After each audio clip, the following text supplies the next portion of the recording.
CNY Central. This is CBS 5 News at 6 with Michael Benny.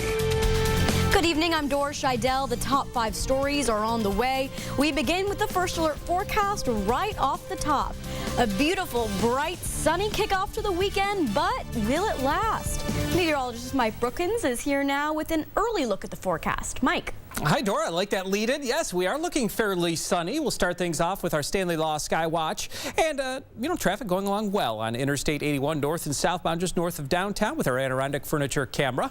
Will we stay dry this weekend? Probably not the whole weekend. We've got a threat for showers, I think, the second half of the weekend, maybe a storm. No showers or storms at this point, and through the evening we'll stay dry. There's live triple Doppler radar, 74. Our temperature right now, we only hit 78, so still a little bit below average, and it's going to turn comfortable once again for this evening. It's 74 in Watertown, 72 your temperature in Cortland. Getting to the Fastcast at 8 o'clock, 71 with sunshine blending with a few clouds. Tonight turns clear before it turns partly cloudy late at night. Tomorrow, some sun and high thin clouds will be increasing. Towards the evening, a threat for a shower. Still low humidity, but we're warmer at 84. Dora? Thank you, Mike. Just after 6 o'clock, these are the top 5 stories on CBS 5 News. President Obama says one American was killed on the plane over Ukraine. He says the airliner was shot down by a surface-to-air missile in an area controlled by Russian-backed separatists. The president called it a global tragedy in remarks from the White House one day after Malaysia Airline Flight 17 crashed. He's calling for a credible international investigation. The president is also encouraging Israel to try to minimize civilian deaths in its ground push into Hamas-ruled Gaza. President Obama says he talked to Israeli Prime Minister Benjamin Netanyahu today about the Gaza operation and reaffirmed Israel's right to defend itself. Israel's movement follows a 10-day campaign of more than 2,000 airstrikes that had failed to halt relentless Hamas rocket fire on Israeli cities. Live to Court Street in Syracuse, where there are more protests at the site of a former convent on the city's north side that could soon serve as a shelter for some of the thousands of children coming into this country illegally from Central America. This is causing major debate across central New York and beyond. What Congressman Dan Maffei and his Republican opponent have to say coming up. Funeral arrangements have been set for the Oswego County boy who passed away yesterday after a battle with leukemia.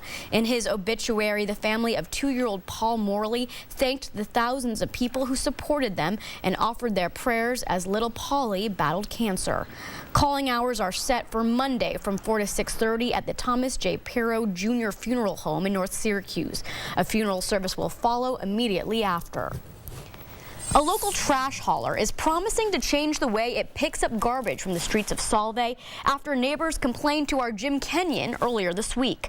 After a closed-door meeting with the Solvay mayor, Fair Rubbish Removal will change its routes and pickup times. Owner Larry Fair says the changes will rectify complaints of trucks leaving behind a trail of garbage and foul-smelling slime on the roads. At a groundbreaking ceremony at the site of the new nanotechnology hub in East Syracuse, its first entertainment industry tenant explains what drew him here and how it could translate into jobs for Central New Yorkers. It's the first step in turning Central New York into the Hollywood of the East. Really, for us, moving the film house here was an offer we simply couldn't refuse, and we're really happy to be here. At today's groundbreaking ceremony, Film House President Ryan Johnson says moving to Central New York was an easy decision, thanks to Startup New York, the governor's tax-free business incentive program. Lieutenant Governor Duffy, you and Governor Cuomo have an economic strategy that is working, especially with the film and television industry. It's all the buzz around Hollywood, and we're really happy to be here. And the new startup movie company is hitting the ground running with its first movie, The Opium War, already in the works. Construction on the new facility should get underway in 3 to 4 weeks, and they hope to have it complete in 7 months. Meanwhile, The Opium Wars is scouting Central New York locations and hopes to start filming in September. And it's going to be a lot of fun spending a little bit more time here, so thank you so much for having me.